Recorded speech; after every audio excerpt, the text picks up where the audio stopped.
Deebo Samuel is heading to the Washington Commanders. We got our first big major trade for this upcoming free agency. We had Matthew Stafford basically restructuring his deal, staying with the Rams. Now we got Deebo Samuel, one of the guys who was on the trade market, is finally out of San Francisco. First of all, hit that like button, hit that subscribe button, turn on notifications, and we're gonna break it down. If this is a good fit for Deebo to go to the Washington Commanders, or he should have stayed and just gone, took a little bit of a pay cut and stayed with the San Francisco 49ers. And we're gonna talk about how the 49ers also want to trade Brandon Ayuk. So let's go on and get to it. So the Washington Commanders trade a 5th round pick for former All-Pro Deebo Samuel, who is in the final year of a 3-year contract extension he signed a couple years ago with the San Francisco 49ers. He's due for, I believe, a $19 or $21 million cap hit. So this is going to be a huge deal for the San Francisco 49ers. They had to get rid of him. His production is slipped. He stays hurt. And just looking at him, he's been eating a bunch of Debbie cakes. Now, if you looked at Deebo Samuel, he did not play the same. He had like he was running around with a big ass gut and he couldn't control it.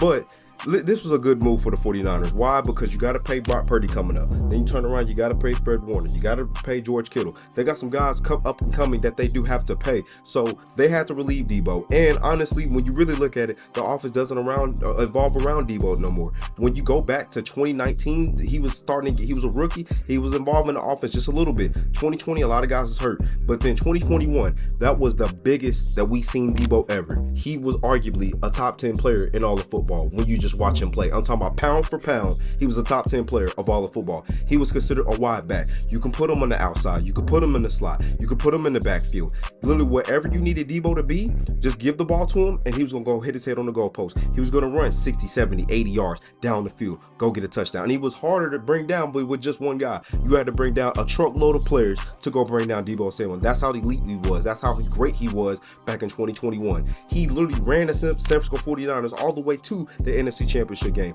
When you look at that team at that time and that offense, the way it was built, it was Deebo Samuel, George Kittle, Brandon Ayuk. Ayuk was a rookie in 2020, started getting better as 2021 went along, but as time progressed on, it became Brandon Ayuk is the team's number 1 wide receiver. George Kittle's going to do George Kittle things. He's going to control the middle, and he's also going to be great in the run game as far as run blocking. And then you got Deebo Samuel, who's going to be the wide back. He was so efficient in Kyle Shanahan's system. Kyle Shanahan is basically like a new toy, like a 5-year-old kid with a new toy. Basically, I'm finna play when I'm finna use any type of way that I can, and that's exactly how Kyle Shanahan used him. Now, that year also, he was first team All-Pro. I believe he was named to the Pro Bowl that year as well. But then come 2022, things started changing. He started to get hurt. And you know what happened in 2022? He did sign that contract extension that he wanted, and they also traded for Christian McCaffrey mid-season. That also took a lot of touches out of Deebo Samuel. So Deebo Samuel, basically, you was the wide back. Now they got a full-time running back in Christian McCaffrey, a guy they use just like you. You use you out of the backfield as far as pass catching, just like they do Deebo. Sometimes they put Christian McCaffrey out wide, but mainly he's running in between the tackles. He'll run on the outside, and he'll catch out of the backfield. Deebo they use on jet sweeps. They'll hand the ball off to him. They throw the ball to him in the slot, little screen passes, little bubble screens just to get in the ball. Hey, go do what you do, because without a doubt, in 2022, he beat the hell out of the Philadelphia Eagles alone. That man scored 3 touchdowns and embarrassed them in embarrassing fashion. But that was the last year we truly seen great Deebo. 2023, and it was here and there. Like I said, he got hurt. He kept getting hurt, and he just wasn't the same Deebo. 2023 turned out to be a great year for the San Francisco 49ers, because you know what happened? They ended up going to the Super Bowl. That's what happened. But they ran with Christian McCaffrey going all the way there. Brock Purdy, who stepped in as quarterback, because he was quarterback for 2022, got hurt in the NFC Championship game. And in 2023, he got better. The team got better, and they're progressing along, as also Kyle Shanahan was adding pieces on to the defense as well, so they became a complete team. Then what happened after 2023? Deebo this past year just did not look the same. He didn't. He looked at washed. He was getting into it with teammates. He was even going at it with fans, and he was saying that he's not getting enough touches, he's not getting enough opportunities. But hell, you're leading the team in drops. So how the hell does that work? You say you're not getting enough touches, but you're also leading the team in drops. So the opportunities you are getting, you're fumbling them. You're not catching them. How does that make sense?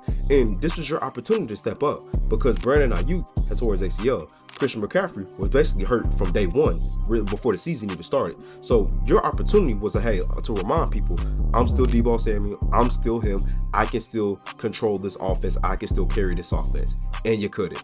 You looked at old, you looked at washed. I understand he's just 29 years old, but he looks slower. He looks like he can barely even break one tackle, not even half a tackle. And this was just not the Deebo Samuel that everybody just known. This is not the 2021 Deebo Samuel. This is the 2024 Deebo Samuel. And that 2024 Deebo Samuel did not look good, especially coming with that cap hit that was going to happen to the San Francisco 49ers. So as far as the Washington Commanders, how does a fit like this help their team? It's very good. It just gives Jaden Daniels another toy and Cliff Kingsbury another toy to play with on offense, because Deebo is very versatile. This is a high reward, low risk, because all you did was just give up a 5th round pick. That's all you did. You just gave up a 5th round pick, and he's on the final year of his deal. So if it don't work, he can easily just hit the dough and you can say bye-bye. So this is a high reward, low risk type of a move. And what, as versatile as Deebo is, like I said, you can put him in the wide back in this system, even though Terry McLaurin is still, without a doubt, the number 1 option for Jaden Daniels. So he's going to continue to go to him unless they draft a wide receiver or they sign a wide receiver in free agency. It's going to be wearing through Terry McLaurin. But I believe you could sprinkle Deebo Samuel in the backfield with Jaden Daniels. You can put him in the slot. You can put him on the outside. And I believe we might get a motivated Deebo Samuel now. Because like I said, he did look like he had a big gut on him. He looked like he had some Debbie cakes now. He did not look like a fit Deebo. He looked like a fat Deebo. That's exactly what he looked like. Not Deebo from Friday, the one that was intimidating. This Deebo Samuel wasn't intimidating nobody. Hell, he wouldn't intimidate nobody but himself, because himself couldn't get the job done. So I believe we're going to get a motivated Deebo Samuel this year, and especially the guy in his contract year. You know how guys do in their contract year. Hey, I gotta show teams that I can still do it. I'm still him. I'm still Deebo. So he's going to want to get paid, and that could be very beneficial for the Washington Commanders, who are coming off of an NFC Championship game loss to the Philadelphia Eagles, and they have a bunch of cap space. They want to be aggressive in free agency, in the draft, because they can afford a move like this, because Jaden Daniels is on his rookie deal. He's on a 5-year rookie deal. Now, I think it's important for the Commanders to know after that 3rd year, you may want to go on and get ready to pay Jaden Daniels early, go on and get that out the way, because the number is only going to keep going up for the quarterback. But as far as this, I believe this is an excellent move for the Washington Commanders. You can use him in any kind of way. They're not done as far as free agency. They're going to do a lot of moves to basically improve this offense and improve the team as a collective as far as offense and defense, and you're going to see a better Washington Commanders team. Unfortunately for my Dallas Cowboys, it's going to be bad for them because they're the 3rd best team in the division. Don't let the Giants have a quarterback shit. They're going to turn around and be better than the Cowboys. And speaking of the Cowboys, it's amazing that you gave up a 4th round pick for Jonathan Mingo, who hasn't even scored a damn pass and a catch and touchdown yet. And the San Francisco 49ers only got a 5th round pick for a former All-Pro, Deebo Samuel. That is pathetic. Jerry just can't do shit right. He just can't. You look in your own division, every team in the division is doing something right besides you. Don't that tell you that you're the problem? But this ain't about Jerry old ass Jones. This is about the San Francisco 49ers letting go of Deebo Samuel and moving on from him. So like I said, it's going to be an excellent fit for the Washington Commanders. Now also for the San Francisco 49ers, they're in talks and it's very serious about trading Brandon Ayuk.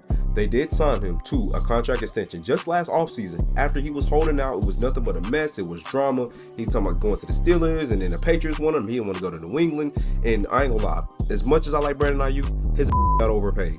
4 years for $120 million, that's a lot for a guy who I don't really see as a top 10 tight end receiver in this league. I got T. Higgins better than Brandon Ayuk. And the fact the 49ers are talking about getting rid of him, their receiving room could look a lot more different this upcoming year. And because they did draft a receiver in the 1st round, I believe the Jennings receiver that they do have, he played excellent last year without a good amount of those weapons, and he excelled his game. They already gave him a contract extension, so they believe in him as well. They're probably going to go and draft another wide receiver just in case they do get rid of Brandon Ayuk, because like I said at the beginning of the video, you have to pay Brock Purdy. He's going to probably cost you about $50, maybe even $60 million a year. You have to pay Fred Warner, who's the best middle linebacker in all of football. You have to pay George Kittle, who in my opinion is the best tight end in all of football, with Travis Kelce looking like a shell of himself. So, and also they have other little role players that they have to pay. Javon Hargrove, they had to let him go for salary cap casualties. That's just where the 49ers are at. I believe their championship window has officially closed. I believe it's done. I don't believe that this team we will see a few years ago when the 49ers started in 2019, got hurt in 2020, was great in 2021, was great in 2022, and was great in 2023.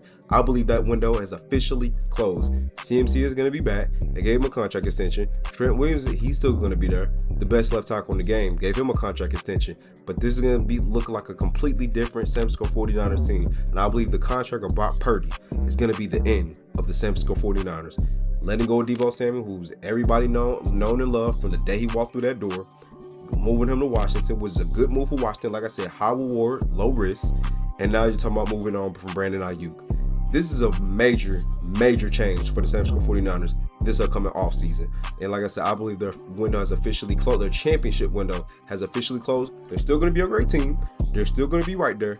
I just don't see them up with the teams like the Philadelphia Eagles or the Detroit Lions for that matter. Hell, maybe even the Washington Commanders. So let me know what y'all think, man. Leave it in the comment section. Like the video. Is this a good move for the San Francisco 49ers to let go of Deebo? And it's a great move for the Washington Commanders to get Deebo? Or just it's a good move for Deebo all around? Do you think Deebo will be back to the old Deebo, that former All-Pro Deebo that we all know? He is 29 years old. So we're gonna find out. Let me know what y'all think, man. Like the video, hit that subscribe button. Don't forget to turn on notifications. Y'all be smooth. I'll see you on the next video.